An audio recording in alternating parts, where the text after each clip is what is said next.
L'initiative nous a été proposée par M. Ndour, professeur de philosophie au lycée de Richard Toll. Et quand il nous l'a proposé, nous avons répondu favorablement parce que nous trouvons que c'est une initiative, en tout cas, qui va dans le sens de l'intérêt général. Et nous avons toujours dit que nous sommes là pour l'intérêt général. Et quand on nous appelle pour ça, tant que les moyens sont disponibles, nous n'hésitons pas. Et nous tenons d'ailleurs à le remercier au passage parce que il n'a pas attendu que nous venions vers lui, mais c'est lui qui est venu vers nous. Et vraiment, ces genres d'initiatives-là, nous sommes vraiment motivés à y participer.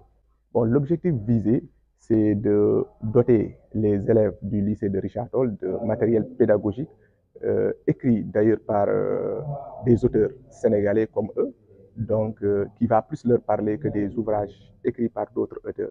Et comme vous le savez, nous, dans notre dynamique, nous avons toujours privilégié le contenu local, la souveraineté. Donc ça, c'est une rupture parmi les ruptures que nous appelons de nos souhaits.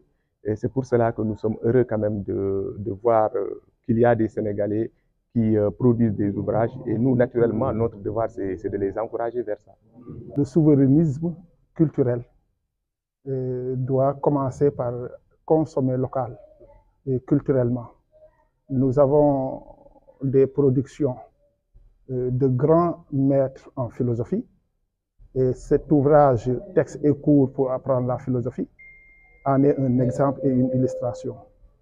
Écrit par des formateurs, ceux qui m'ont formé à l'école normale, M. Ganon et Thierno Gueye, un inspecteur en philosophie, M. Mamadou Mbodj, un professeur doyen expérimenté, M. Kitane, et le professeur philosophe écrivain Alpha Amadou-Sy.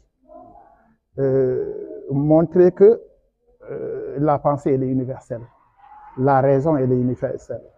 Le questionnement, les inquiétudes, les problèmes humains sont universels. Et que chaque nation, posant ses propres problèmes, doit puiser à l'intérieur de lui-même les réponses qui sont conformes à sa culture. C'est pourquoi enseigner nos sérieux, nos marabouts, introduire les écrits de Cheikh Ahmadou Bamba, introduire les écrits de Al-Hajj Malik Sy dans l'enseignement de la philosophie, ça serait une bonne chose pour se réapproprier cette pensée-là qui nous parle et qui nous parle directement à l'intérieur de nous-mêmes.